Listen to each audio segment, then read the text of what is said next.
跌入海的月色，跟随风起落，吹开明丽红尘，我初见星河，一生天地山河，千年你的我，不怕土与莲言悲歌。你在前的光影，沿着梦裂波，锋芒涅槃入我，重燃了喜乐。应顿一程海色，紧随你跋涉，不惧像巨浪荆棘波折。你见过我桀骜的、清晰的、赤诚的心，从被名利过，带着大地长河的笑容去奔赴辽阔。每一丝丝、一缕缕金丝珠，放在我生命展开云朵，它奔腾般喜镌刻。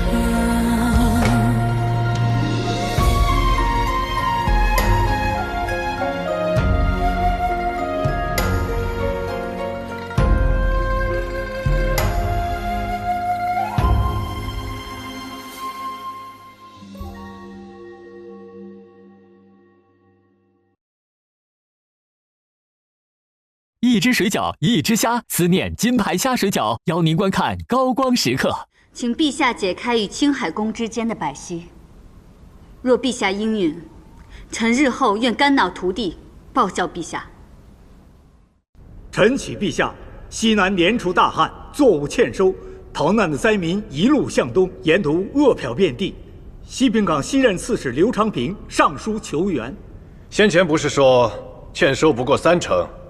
各州府库中还有足够的存粮吗？回陛下，原本是这样，各州府各自开仓赈济，只要熬过这青黄不接之时，迎来秋稻，灾情自然可减。可是这2稻收成又不佳，禾苗盈尺又不结实，到了入冬，灾民遍地，百姓流离失所。更可恨的是，西南诸部看到西平岗灾情严重，更加跃跃欲试，他们想要趁虚而入，侵犯我大征，请陛下定夺。将详情呈上，朕会详加考量。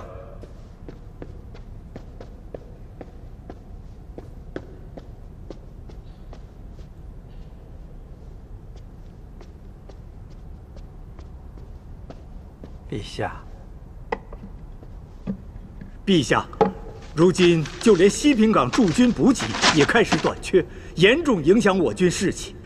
现在到处有人在说连续大旱，秋稻欠收，这是因为触犯了龙尾神，这是龙尾神在施展惩罚。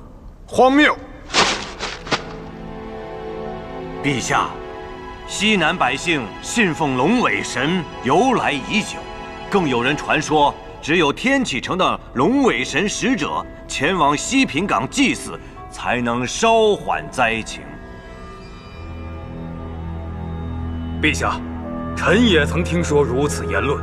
眼下外族跃跃欲试，先前曾听闻纯容妃幼时逢仙得遇龙尾神，从此越州海岸风平浪静，五谷丰登。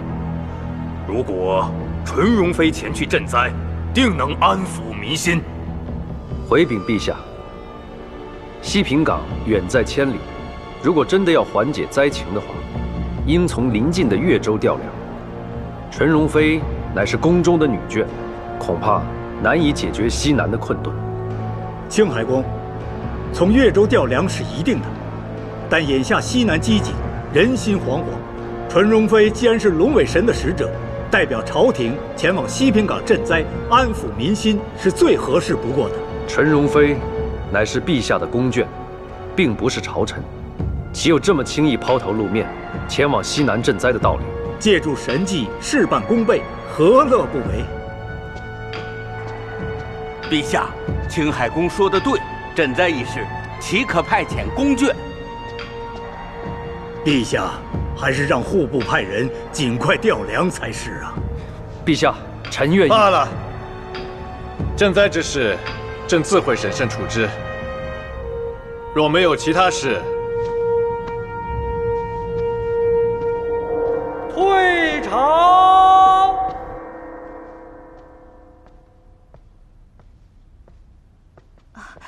春荣妃，就在刚刚，有一位叫小六的差人送了封信给您。我刚刚做了鱼片粥，您趁热喝了吧。鱼片粥，谁让你做的？青海宫差人送来了记录您平时饮食喜好的册子。我不饿，拿下去吧。啊，是。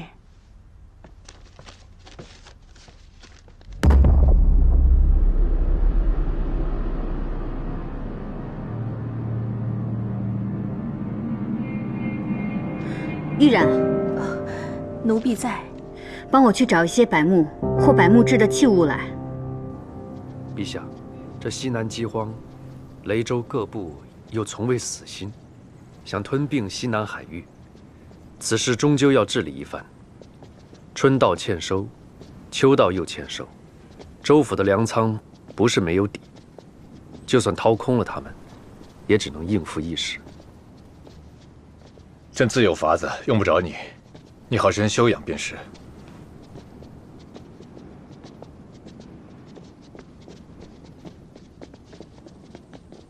启禀陛下，司库监吴主事奉旨前来。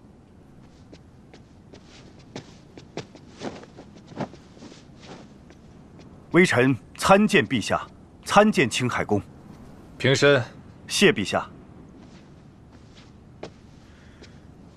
3月前，你曾上书给朕，说国库黄金无处安放，请求扩建库房。近日来，应该是为此事吧？回禀陛下。中州黄金矿脉丰富，冶炼精粹，天下黄金10之7、8出自中州，但市面流通的多是铜，黄金便大半藏入了国库。这几年，地方缴入国库的铜钱也不少，国库无处堆放。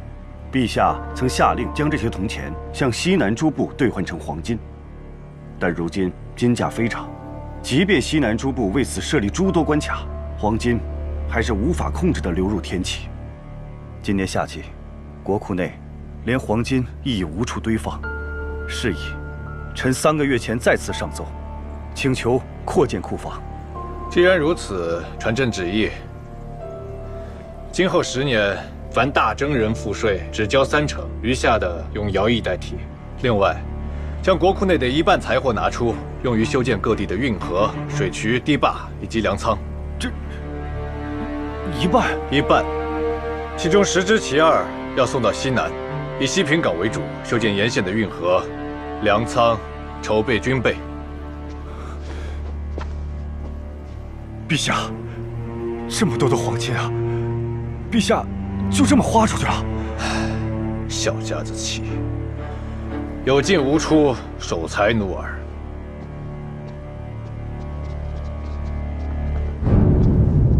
此时动用国库，可以令黄金价格平稳，恢复正常。但过不了多久，金价肯定会大跌，到时候会对西南的所有部族造成打压。自夷王之乱以来，你我皆不想再大动干戈。如今西南饥荒，雷州诸部都想趁火打劫。若是此举能让他们消停，也不枉费你我这3年来运筹帷幄，默默收敛黄金。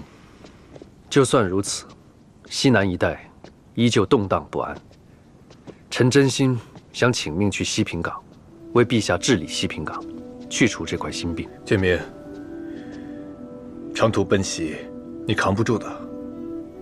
若这是臣能为你做的最后一件事，也是成全了你我之间多年的情谊。好好活下去才是情谊。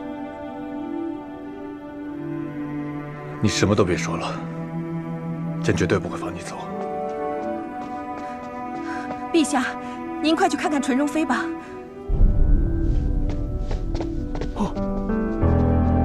陛下驾到！臣妾参见陛下，青海宫。陈若妃，你可知宫妃自伤，乃重罪。臣妾并非自伤。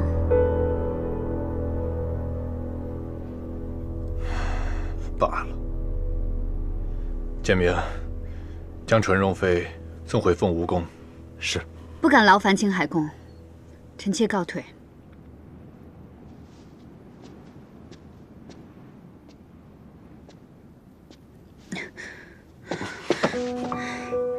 他怎么回事？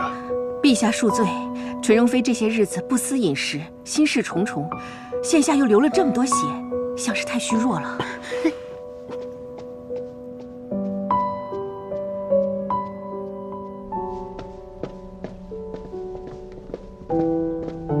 医官院的人呢？在路上，大概还要一阵子。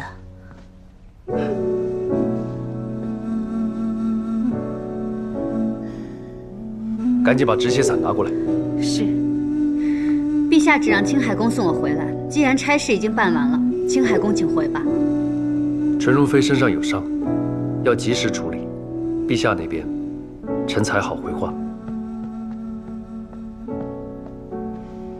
给我。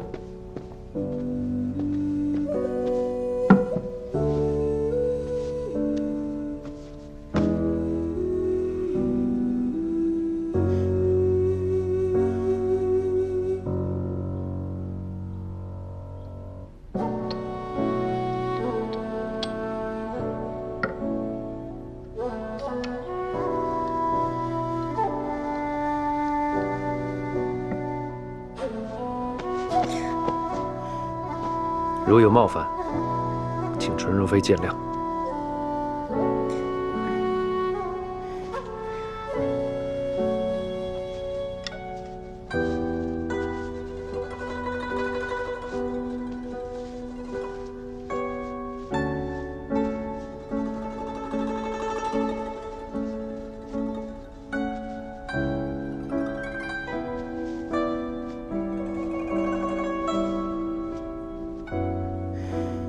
有劳了。以后不要再找解开百息之法了。我做何事，与青海宫有何干系？你只知表象，却不知内情。我现在就告诉你，关于百息，最重要的不是其他，是血。唯有刘商方氏血统的人，才可以解开百息。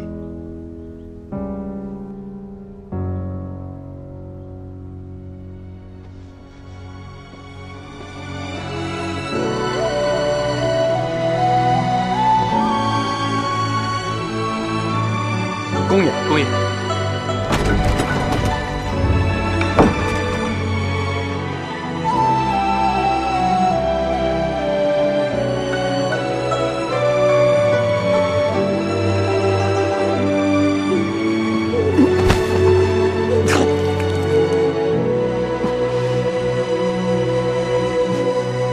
方建明，看来留给你的时间真的不多了。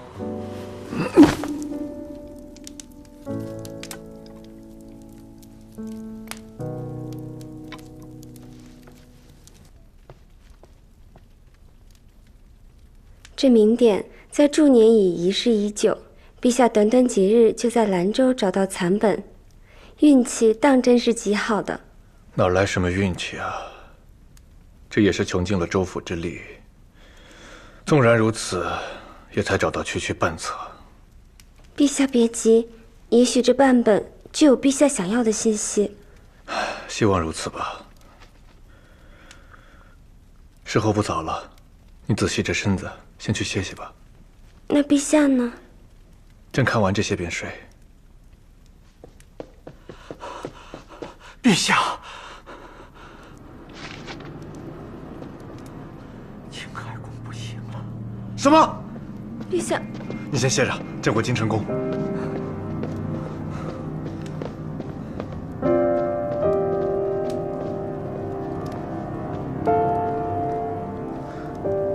陛下这是怎么了？很少见陛下这么慌张。多久了？为什么现在才说？天威已经昏迷了几个时辰了，眼下李御医正在极力救治，说青海宫的情形很不好，怕是撑不过今夜啊。哎，陛下，天气冷，您把衣裳穿上啊。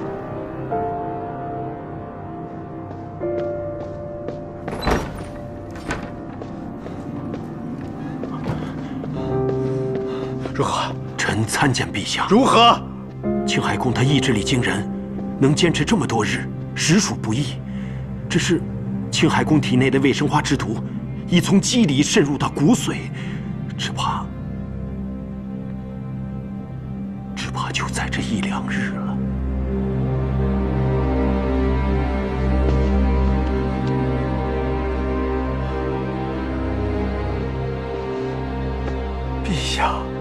陛下当心龙体呀！朕不管，就算是逆天改命，朕也要留住他。臣实在是无能为力，一定有办法的，一定有办法。府库不是还有一段应龙角可以续命吗？快去取来！万万不可啊，陛下，那可是陛下以备不时之需。快去！陛下，遵旨，遵旨。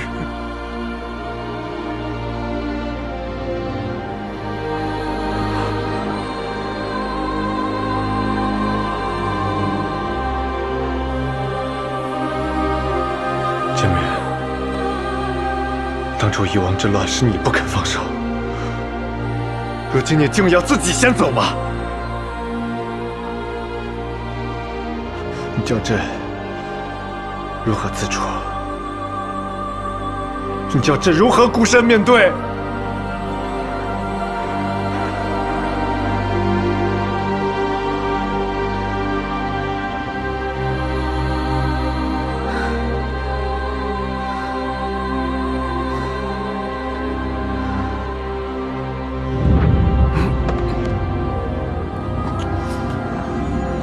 师傅，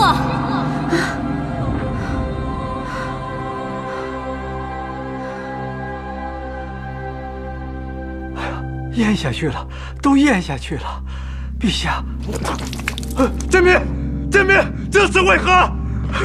建明，如何？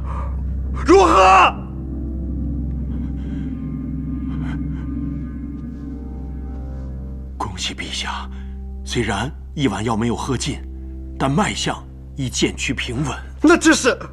哦，应龙角本是续命之奇物，青海宫短时间之内应该无碍。只是青海宫体内的卫生花毒素尚未去除，恐怕日后得寻到比应龙角更加稀罕的灵药，才能护住青海宫啊。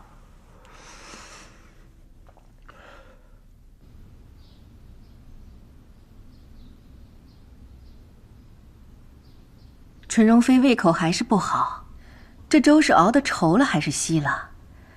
几样细点心也不适口吗？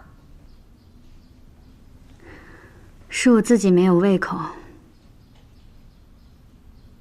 对了，劳烦你跑一趟藏书阁，将这上面写的书帮我找来。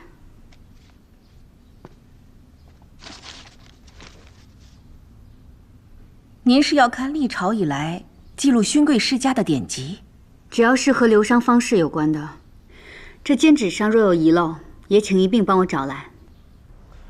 都退下吧。是。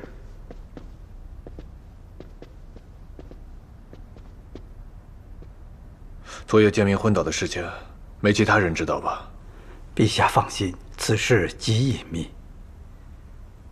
派去各州府搜寻灵药医典的人，让他们不要停，若有必要，再加派人手。是，遵旨。奴婢定让他们加倍小心，不得外泄。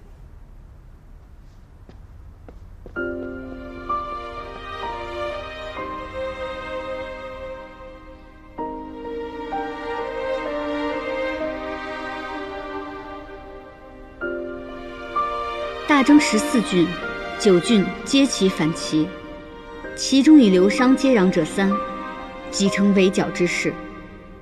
晋王楚凤仪挟裹，方知一假降。林泰27年7月初2，瘴热不下，帝修病没。我没记错，先帝果然崩于老青海宫方之役之前。只是这书上并未写老青海宫是否解开了百息。若非解开百息，先帝不可能会先于老青海宫病逝。第48代青海宫也晚于皇帝过世。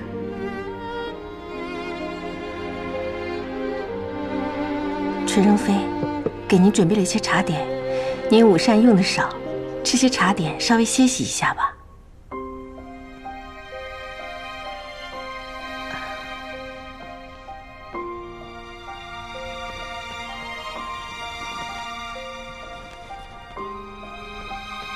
自大征开国起，不算师傅在内，总共有52位青海公，而这52位青海公当中，加上老青海公方之役，总共有17位青海公过世晚于皇帝。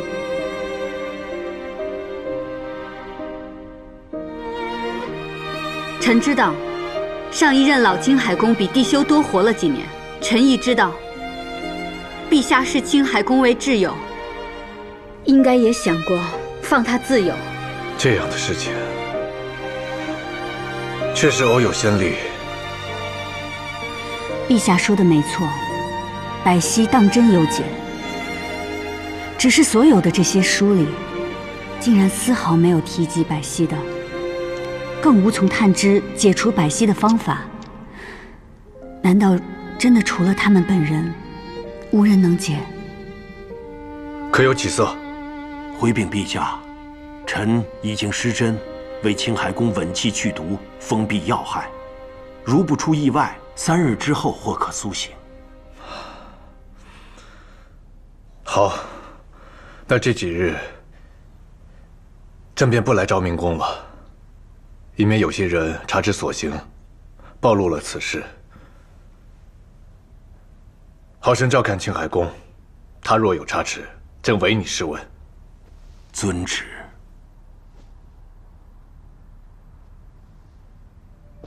恭送陛下。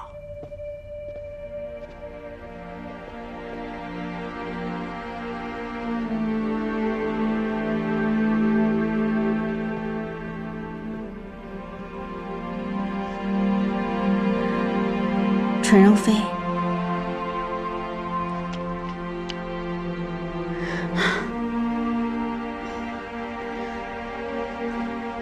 天亮了，这么睡容易着凉了。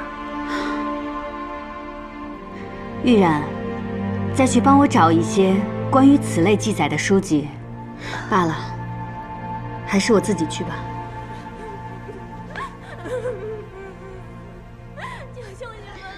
宫外可是有人在哭泣，兴许是做错事受罚的宫女吧。奴婢进来时并没细看，纯容妃无需放在心上，这是宫里常有的事。去看看吧。奴婢求您了，回去吧。纯容妃，纯容妃，奴婢求求您，求求您救救奴婢的母亲和妹妹，现在只有你能救他们了。你先起来。谢纯容妃。到底发生什么事情了？你告诉我，我能帮的一定会帮你。奴婢本是金城宫的一名粗苦仆役，家住在西平港。近几日来，西平港一带处处闹饥荒。昨日，奴婢的母亲写信来说，奴婢的父亲和哥哥都已经饿死了。奴婢的妹妹也和母亲走散了，奴婢实在没有其他办法了，只能求您了，您救救他们吧，奴婢求您了。饥荒，那要户部拨粮，各州府开仓赈济。我人在都中，如何能帮你的家人？外面都已经传开了，他们说夫人少时遇仙，曾遇到过龙尾神，是龙尾神的使者，而这次饥荒，就是因为西南天海造地，才触怒了龙尾神，降下大旱，使得西南地区河漂遍地，现在宫里宫外都在传说，如果您能到西平港去，向龙尾神祈祷，就一定能够拯救灾民的。奴婢求您了，救救我的家人吧！奴婢求您了，奴婢求您了。一只水饺一只虾，好吃就是思念金牌虾水饺，水饺吃思念，好运在虎年。思念金牌虾水饺，邀您继续观看《胡珠夫人》。明知是无稽之谈，还上书不止。朕看是摆明了有人牵了头，将他们联合起来逼迫朕。有朝一日，朕终要将这群奸臣的舌头给拔了。陛下息怒啊！方海市他现在只不过是宫中的一介女眷，众口一词要他去赈灾，纯容妃做什么？他武是将出身，年纪又轻，让他来协调各州府，人还没到，灾还没震，就被扒了一层皮。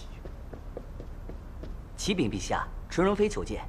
就你个没眼力劲儿的东西，快出去！陛下，我正是来协助陛下解决棘手政务的。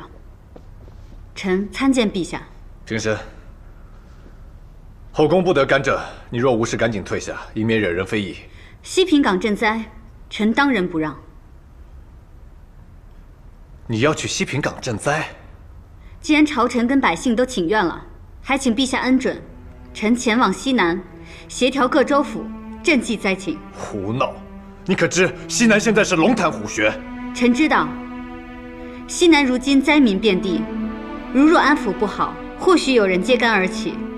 一旦引起民乱，臣必首当其冲，成为所有人的靶子。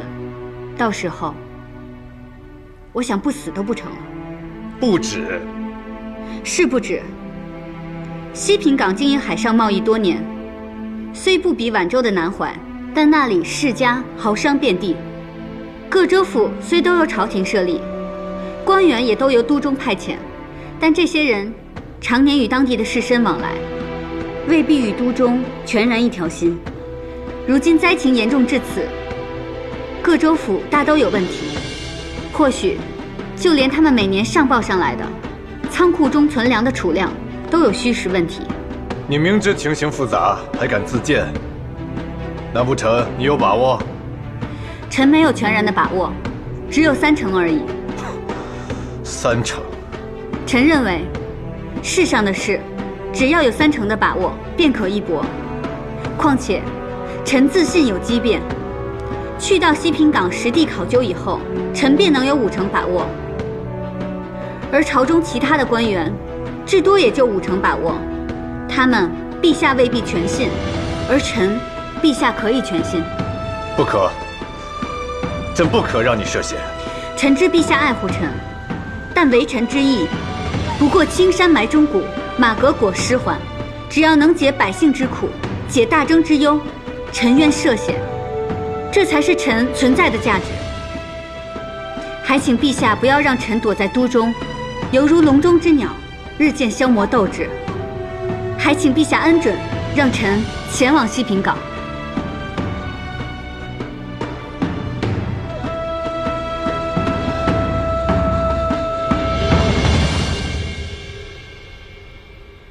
穆德庆，奴婢在。将朕的巡天之印取来。遵旨。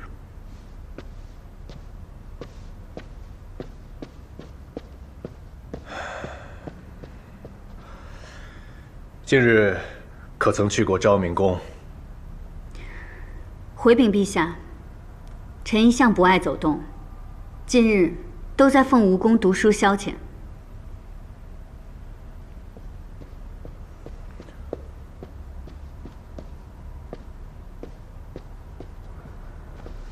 陛下，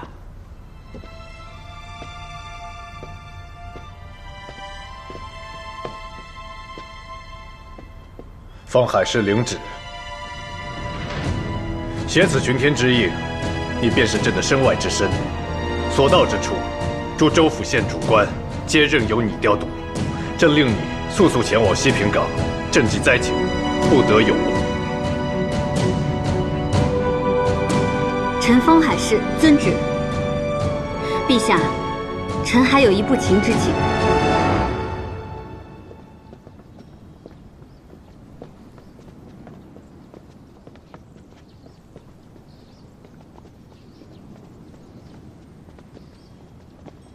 小公子，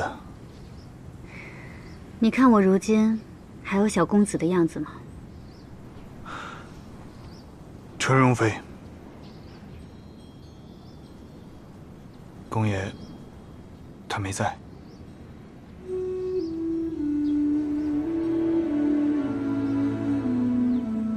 少子哥，我即日起便要前往西平港赈灾，有陛下手诏，还请你拨派人手协助我。臣立刻着手拨派人手。有劳了。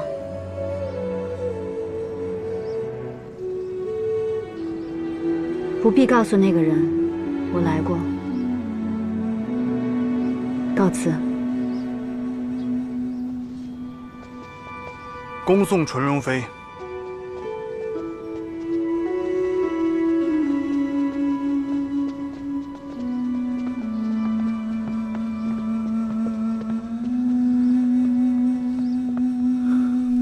这西南一带，进去容易，出来难。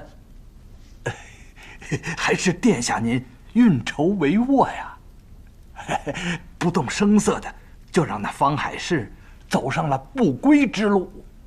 他以御仙为由沽名钓誉，冒犯了龙尾神，本该就是死罪。如今西南是灾民遍地，倘若他被戳穿，死在了那里，就连造谣的方建明也难有个交代呀。哎呀，殿下，您这是一箭双雕啊！说到方建明，好像有2、3日没见到他了，早朝也没露脸。是啊，有几日没见着他了。施主事也说了，这几日啊，不见他在宫中走动了。方建明离开都中了？各城门都有咱们的眼线，没有方建明离开的消息啊。如果说他没有秘密离开都中，又没有露面啊，或许是因为伤病，猫了起来也是有可能的呀。我立即传话给施主事，叫他探明真相。倘若这方建明真的有伤病在身，不能露面，那方海市独身在外，孤立无援，那这场戏岂不是更好看了？是。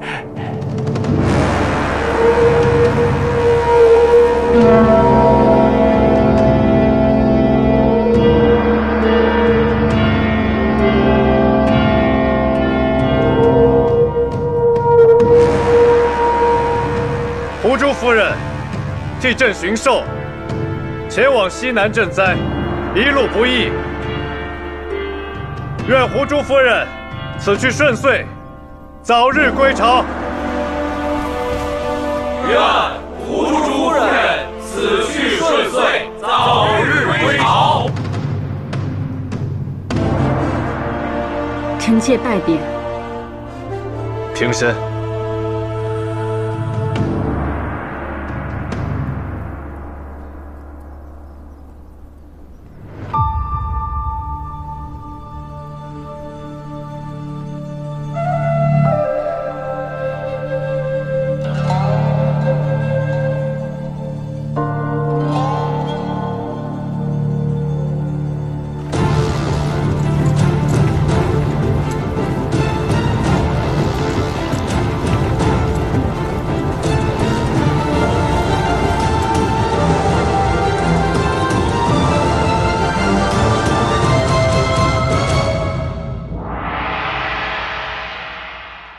你不是说3日之内便能醒来吗？这都第5日了，为何一点起色都没有？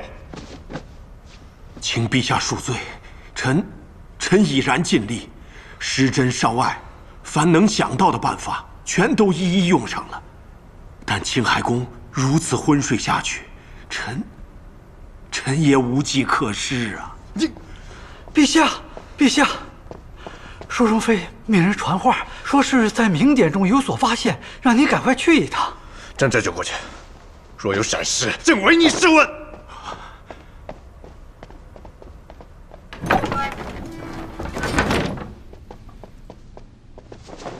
你先出去候着。是。婢子，你也出去吧。是。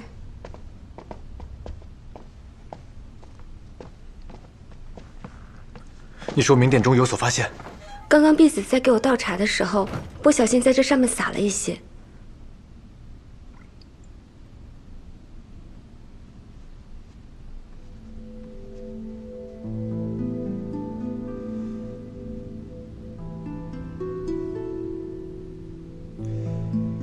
这是什么意思？这是助念古语，上面说的是：凡中毒者，无论何毒，若有龙尾神眷顾，皆可痊愈。龙尾神的眷顾，除了方海市之外，朕还从未听说过有谁真的见到过龙尾神。那从前中毒的人可曾出海寻找过龙尾神？是有人去过，但是从未听说有人带解药回来。臣妾小时候在祝你的王宫听到过一些故事，有些人出海去寻找龙尾神赐药，但龙尾神并未赐予。那时候大家都以为那是长生不老之药，但现在看来，有可能是解毒之药。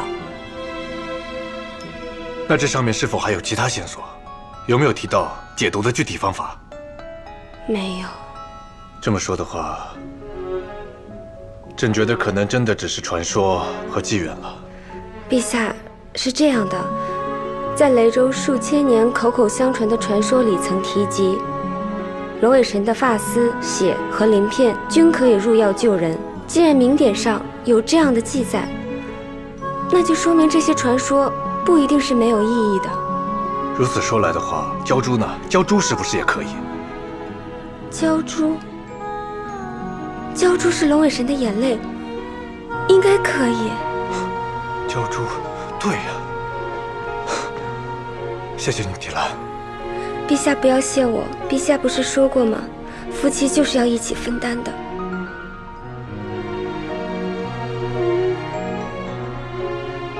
关于卫生花，朕……陛下不必解释。提兰虽不知详情，但知道陛下是在担忧些什么。陛下快去救人吧。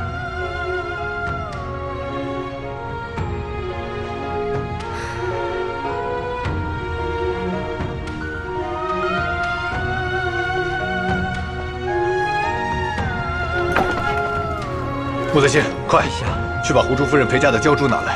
啊，是。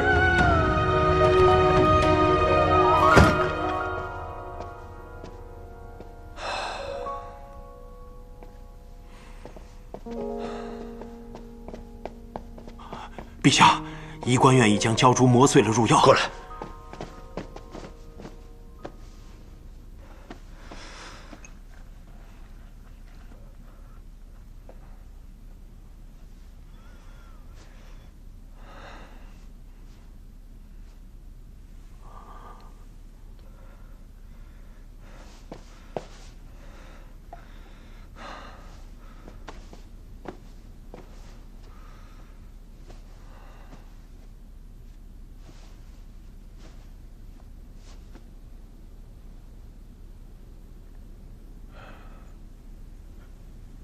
见面，方海市已经去了西南。你若就此撒手，就真的是天人永隔了。他定会抱憾终身，到时候朕都不一定能保得住他。因此，就算是为了顾念他，你也要赶紧醒过来，明白吗？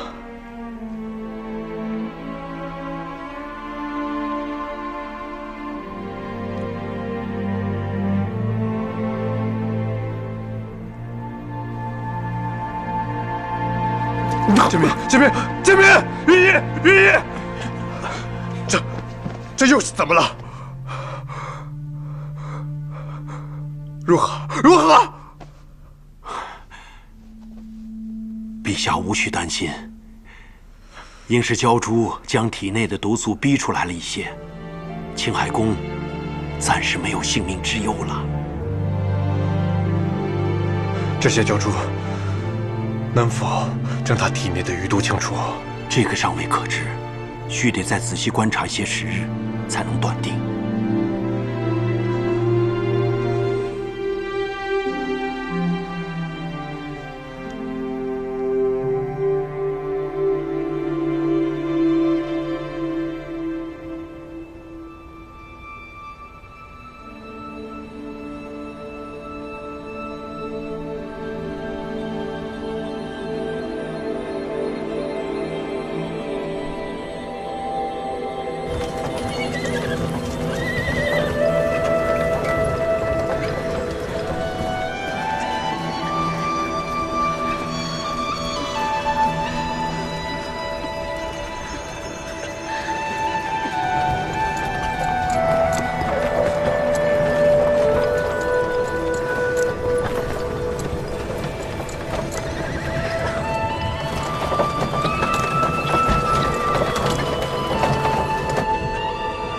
纯柔妃，还有1个时辰便可以到达西平港了。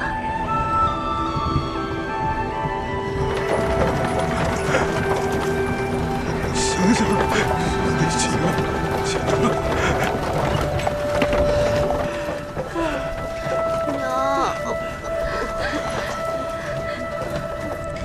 果然如他们所说，西南饥馑，到处都是灾民。城中情况如何？说来奇怪。灾民如此之多，却都是周边府县的人。西平港城内并没有多少减员，反而有人聚集。奴婢觉得事有蹊跷。有人聚集，或许是因为开仓赈济吗？可是几个月前，西平港的刺史刘昌平已上书，说西平港仓中粮食告急，已无余粮了。我之前来过西平港，当时还是陈赫然陈大人。是西平港的刺史，整个西平港风气蔚然。如今调来这位刘大人，倒不知是何许人也。你且帮我多留意他。奴婢遵旨。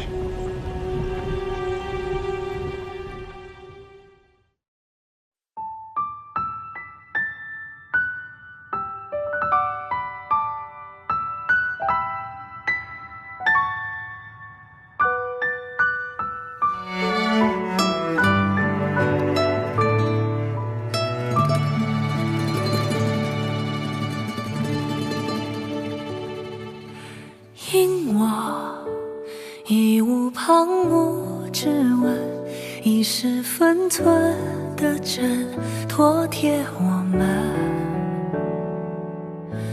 凉风细月推朱门，空荡不恨。这现实安稳，太适合牺牲。见我以顽劣的天真，集中用般隐忍，浪费余生。时光再蛮横，也要百尺子骨骼。思念倒不必借你回忆来傍身。当时风华纷纷，应是好时辰。何故要端坐风月里孤身？想再丹青的针，勾活令笔墨的人，不肯用灵魂相认。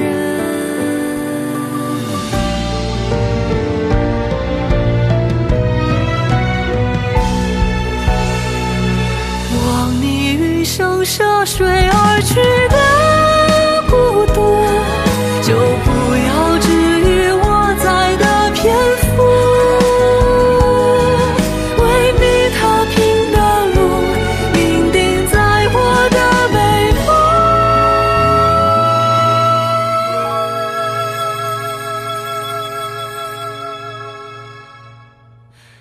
落成生动的写。